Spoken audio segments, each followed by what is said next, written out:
ಪ್ರತಿಯೊಬ್ಬ ವ್ಯಕ್ತಿ ಜೀವನದಲ್ಲಿ ಏನನ್ನು ಬಯಸ್ತಾನೆ, ಯಾವುದರಿಂದ ಒಬ್ಬ ವ್ಯಕ್ತಿಯ ಬದುಕು ಪರಿಪೂರ್ಣ ಆಗ್ತದೆ, ಏನು ಇರದೇ ಇದ್ದರೆ ಒಬ್ಬ ವ್ಯಕ್ತಿಯ ಬದುಕು ಅಪೂರ್ಣ ಆಗ್ತದೆ,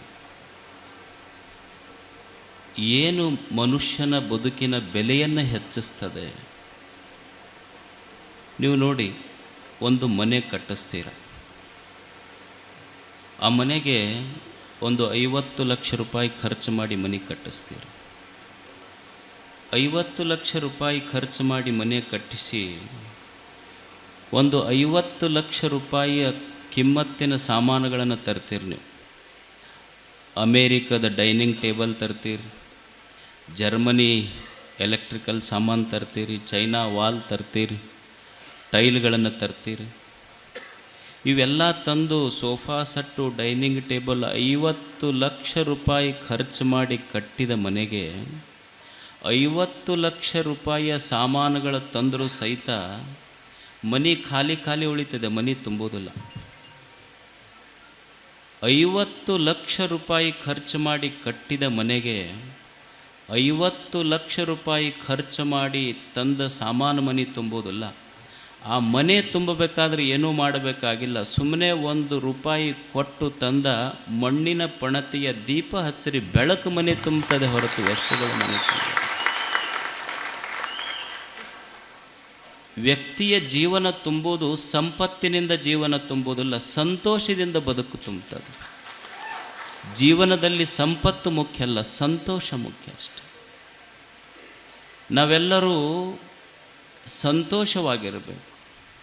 ನಾವೆಲ್ಲರ ಬಯಕೆ ಏನು ಅಂದರೆ ನಾವು ಸಂತೋಷವಾಗಿರಬೇಕು. ನಮ್ಮ ಜೀವನದಲ್ಲಿ ನಾವು ಗೆಲುವನ್ನು ಸಾಧಿಸಬೇಕು. ಗೆಲುವಿನ ಬಯಕೆ ಎಲ್ಲರದಿದೆ. ನಾವೆಲ್ಲ ಗುಡಿ ಗುಂಡಾರಗಳಿಗೆ ಹೋಗ್ತೀವಿ. ದೇವರ ಹತ್ತಿರ ಹೋಗಿ ನಾವು ನನಗೆ ಸೋಲಾಗಲಿ ದುಃಖ ಆಗಲಿ ಅಂತ ಕಾಯಿ ಒಡಿಸ್ತೀವಿ? ಇಲ್ಲ. ದೇವರ ಹತ್ತಿರ ಹೋಗಿ ಬೇಡಿಕೊಳ್ಳುವುದು, ಭಗವಂತನೇ ನನ್ನ ಜೀವನದಲ್ಲಿ ಗೆಲುವಾಗಲಿ. ಇವತ್ತು ನೀವು ಸೆಮಿನಾರ್ಗಳನ್ನು ಕಂಡಕ್ಟ್ ಮಾಡ್ತೀರಿ, ಎದಕ್ಕೆ? ಹೌ ಟು ವಿನ್, ಹೇಗೆ ಗೆಲುವನ್ನು ಸಾಧಿಸಬೇಕದು. ವ್ಯಾಪಾರವಿರಲಿ, ಉದ್ಯೋಗವೇ ಇರಲಿ, ಗೆಲುವನ್ನು ಸಾಧಿಸಬೇಕಲ್ಲ ಜೀವನದಲ್ಲಿ. ನೀವು ಮನೆ ಶಾಂತಿ ಮಾಡಿಸ್ತೀರಿ, ಜ್ಯೋತಿಷಿಗಳ ಹತ್ರ ಹೋಗ್ತೀರಿ, ಎದಕ್ಕೆ ಹೋಗ್ತೀರಾ? ಹೇಗೆ ಮಾಡಿದ್ರೆ ಜೀವನದಲ್ಲಿ ಗೆಲುವನ್ನು ಸಾಧಿಸಬಲ್ಲೆ? ಅಂದರೆ ಜೀವನದಲ್ಲಿ ಎಲ್ಲರ ಬಯಕೆ ಏನು ಅಂದ್ರೆ ನಾನು ಸಂತೋಷವಾಗಿರಬೇಕು, ನಾನು ಜೀವನದಲ್ಲಿ ಗೆಲುವನ್ನು ಸಾಧಿಸಬೇಕು, ನನ್ನದು ಗೆಲುವಿನ ಜೀವನವಾಗಬೇಕೆ ಹೊರತು ಸೋಲಿನ ಜೀವನ ಆಗಬಾರದು. ಇದು ಎಲ್ಲರ ಬಯಕೆ. ಇದು ಎಷ್ಟೇ ಕಷ್ಟಗಳು ಬರಲಿ, ನೋವುಗಳು ಇರಲಿ, ನಿರಾಶೆಗಳು ಇರಲಿ, ಅವುಗಳ ಮಧ್ಯದಲ್ಲಿ ಬದುಕಬೇಕಲ್ಲ. ಒಂದು ಗುಬ್ಬಿ ಇರ್ತದೆ. ನೀವು ನೋಡಿ, ಈ ಹೊಲದಾಗ ಹೋಗಿ ಜ್ವಾಳದ ದಂಟಿನ ಮೇಲೆ ಕುಂತಂದ್ರೆ ಅವ ಡಬ್ಬಿ ಬಡ್ದು ಅದನ್ನು ಎಬ್ಬಿಸಿ ಕಳಿಸ್ತಾನೆ.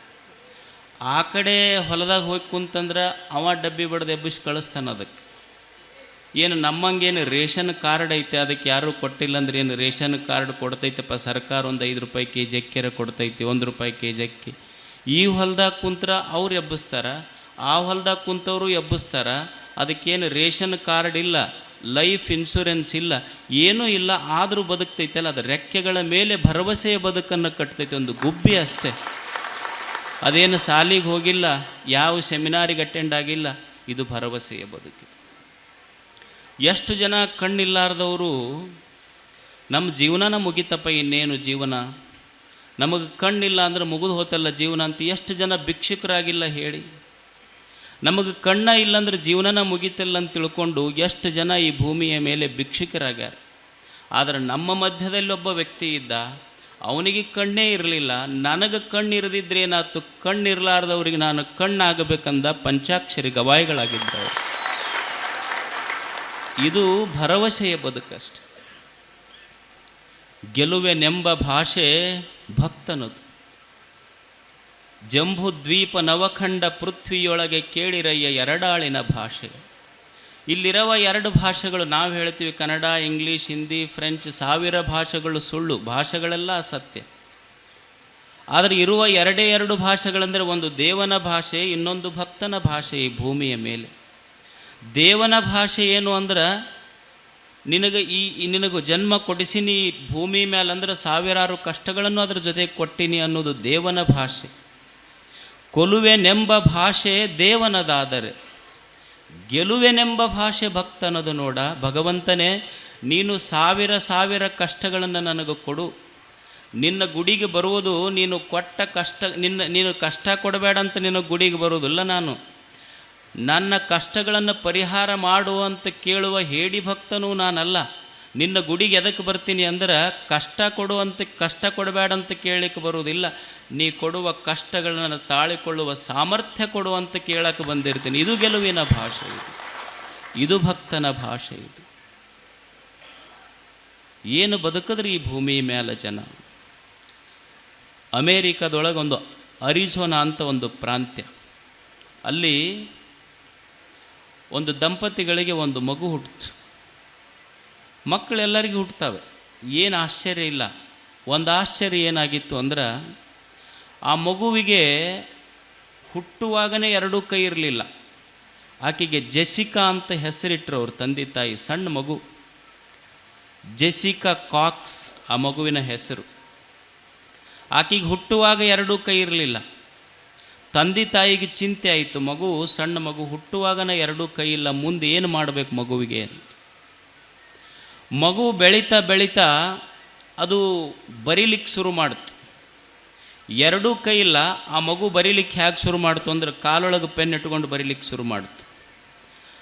ತಾನ ಸ್ನಾನ ಮಾಡೋದು ಹೆಂಗೆ ಕಲಿತು ಅಂದ್ರೆ, ಕಾಲಿನಿಂದನೇ ಜಳಕ ಮಾಡೋದು ಕಲಿತು, ಕಾಲಿನಿಂದನೇ ಚಮಚ ತೊಗೊಂಡು ಉಣ್ಣೋದು ಕಲಿತು, ಕಾಲಿನಿಂದ ಅಕ್ಷರ ಬರೆಯುವುದು ಕಲಿತು, ಕಾಲಿನಿಂದನೇ ಪೇಜ್ ಹೊಳಿಸಿ ಓದುವುದು ಕಲಿತು. ನಿಮಗೆ ಆಶ್ಚರ್ಯ ಅನ್ನಿಸ್ಬೋದು, 10ನೇ ಕ್ಲಾಸ್ ನಮ್ಮಲ್ಲಿ ಹೆಂಗೆ ಅಲ್ಲಿ SSLC ರಿಸಲ್ಟ್ ಬಂದಾಗ ಎರಡೂ ಕೈ ಇಲ್ಲದ ಮಗು ಸಾಲಿಗೆ ಟಾಪ್ ಆಗಿತ್ತು, ಫಸ್ಟ್ ರ್ಯಾಂಕ್ ಬಂದಿದ್ಲ. ಎರಡೂ ಕೈ ಇಲ್ಲ ಆಕೆಗೆ. ಆ ಮಗು ಅಷ್ಟೇ ಬಿಡಲಿಲ್ಲ, ಎರಡೂ ಕೈ ಇಲ್ಲ,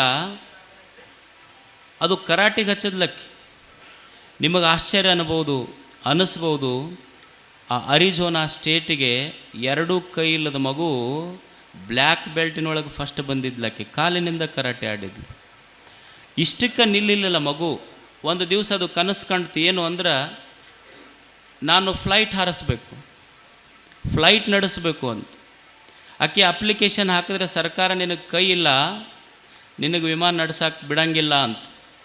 ಆಮೇಲೆ ಕೋರ್ಟಿಗೆ ಹೋಗಿ ಪರ್ಮಿಷನ್ ತಗೊಂಡು, ಆಶ್ಚರ್ಯ ಅನ್ನಿಸ್ಬೋದು, ಎರಡೂ ಕೈ ಇಲ್ಲದೆ ವಿಮಾನ ನಡೆಸಿದ ವಿಶ್ವದ ಮೊದಲ ಮಹಿಳೆ ಜೆಸಿಕಾ ಕಾಕ್ಸ್ ಆಗಿದ್ಲು. ಇದು ಸಾಹಸಿಗರ ಭಾಷೆ. ನೋಡಿ, ಆಕೆ ನಮ್ಮ ಹಾಗೆ ಏನು ಕೈ ಇಲ್ಲ ಅಂದ ಕೂಡಲೇ ಹೋಗಿ ಹೋಮ ಮಾಡಿಸ್ಲಿಲ್ಲ, ಶಾಂತಿ ಮಾಡಿಸ್ಲಿಲ್ಲ, ಜ್ಯೋತಿಷ್ಯ ಕೇಳಲಿಲ್ಲ.